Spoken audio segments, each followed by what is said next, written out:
شكرا فرزانة بادويل على هذه الكلمة والتي أوضحت فيها أهمية الدور المتنامي للعلاقات العامة. ومن المدونات والعلاقات العامة ننتقل مع حضراتكم إلى دور القيادات بالمؤسسات الكبرى في نشر الوعي. آخر المتحدثين معنا اليوم هو السيد جوردن تريدغولد، مستشار ومدرب الأعمال الدولية.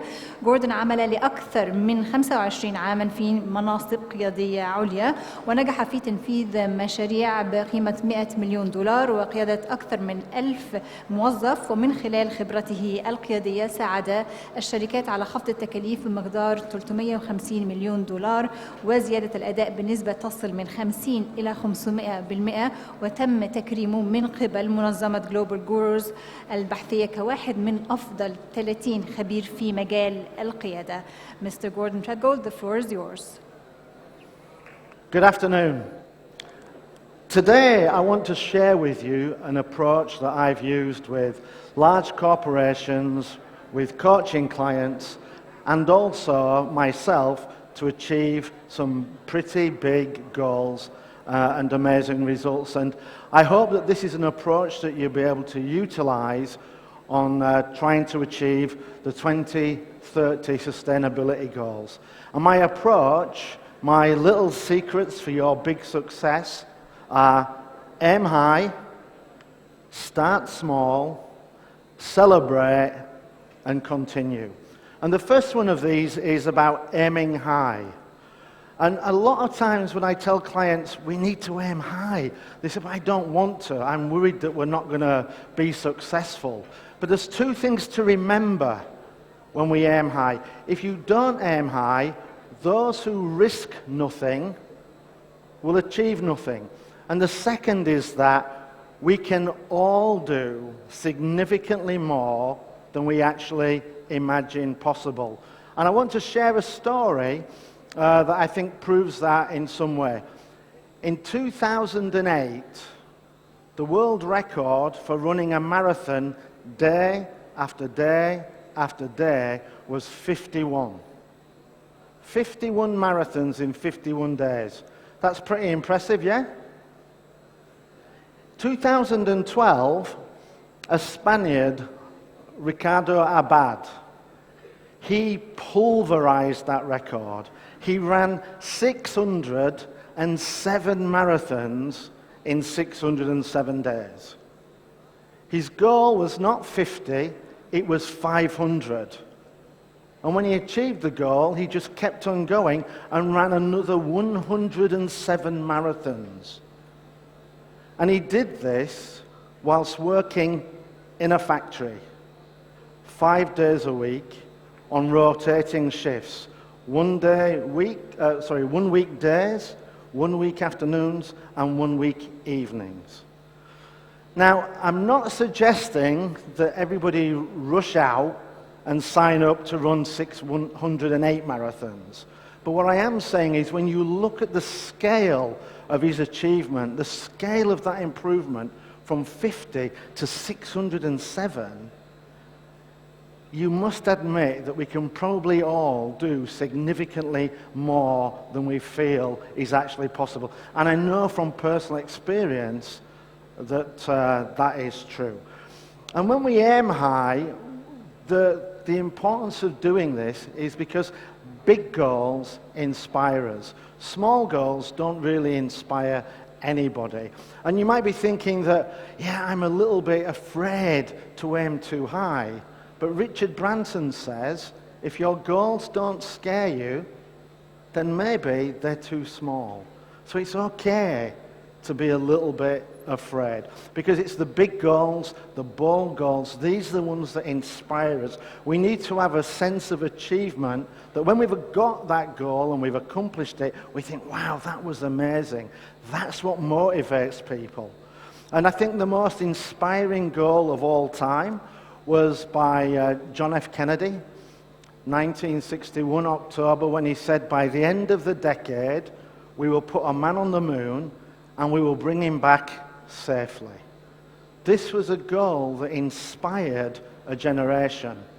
This was a goal that inspired a nation and possibly the world. And this is the power of big, bold goals. And you might be thinking, but if I aim too high, I might not know how I'm going to achieve it. Well, in 1961, John F. Kennedy had no clue how they were going to land on the moon by the end of the decade. How do I know this? Because the majority of technology needed did not exist. So he didn't know how he was going to achieve it, but he still set that big, bold goal. But what he did was, whilst the goal was aggressive, the timing wasn't. He gave himself enough time, and his team and America, enough time to find a way to achieve the goal. And this is what we need to do. And with the 2030 goals, we have 10 years to achieve it. And in 9 years, they put a man on the moon. So in 10 years, we should be able to achieve the 2030 goals. The first step to achieving the goals is to start making some progress. And surprisingly, starting is the thing that most people struggle with.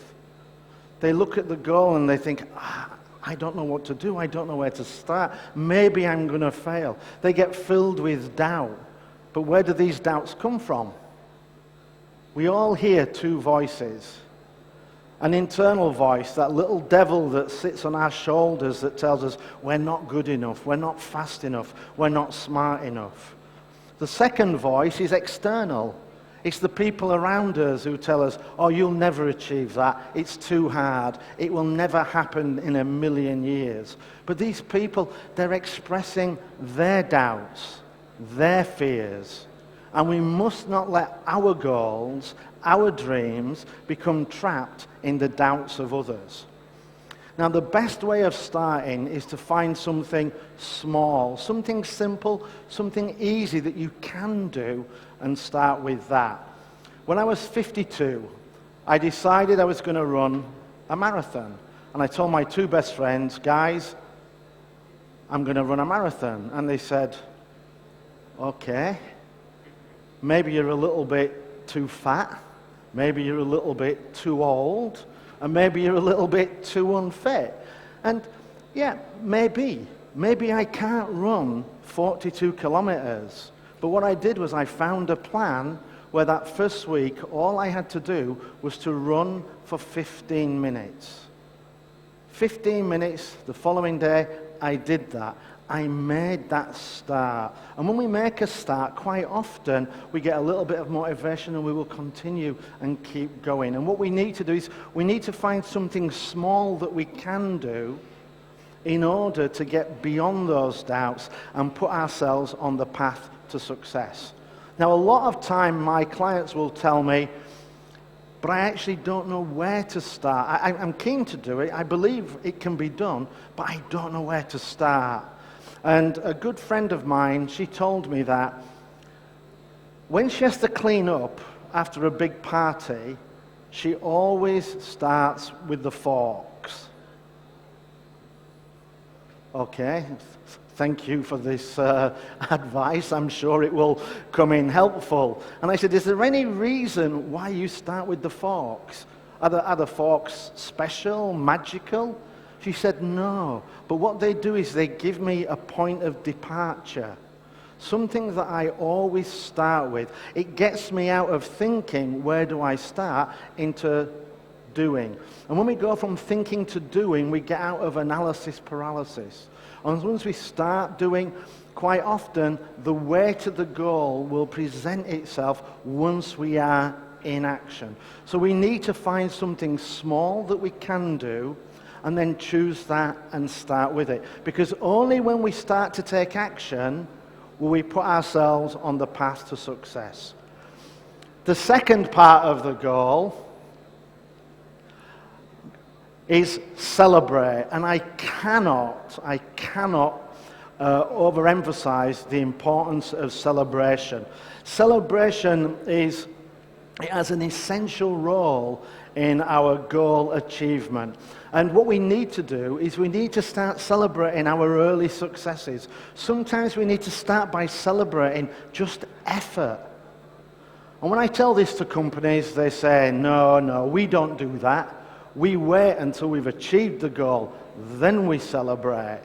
And I ask them, so how many big goals have you achieved recently? And whilst they're scratching their heads and saying, not very many, I am not surprised. And then I ask them this question: what did you do the first time your infant child took 2 paces and then dropped onto its bottom?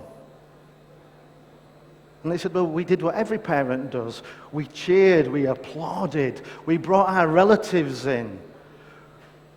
And I said, well, why would you do that? It's not like they've just run a marathon. It's not like they've broken the 100-meter Olympic record. And they tell me it's because they took their first steps. They started the journey. I want to encourage them to try again and again and again. Because when they continue to do that, then maybe one day they will learn to walk.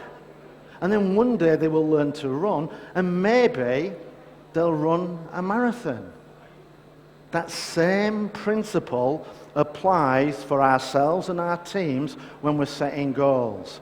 We need to celebrate those first steps, those first efforts, the early successes. Because recognition, self-esteem, these are fundamental needs that we all have. And the more we recognize people, the more we will encourage them to repeat their effort. And as they repeat it, they might start to become more successful. And what we do is we don't just keep celebrating the first 2 steps. We keep raising the bar for the recognition. Every time they do something, we raise the bar a little bit higher. And as you do that, people's performance will follow that bar until we achieve the goal. The last part of my approach is the simplest. It is continue. More often than not, sometimes we don't have to work any harder. We don't have to do things any better in order to be successful. Sometimes we just need to repeat the effort. When I tell people that I wrote 1,200 leadership articles in 4 years, people tell me, wow, how did you do that? I did 1 a day for 1,200 days.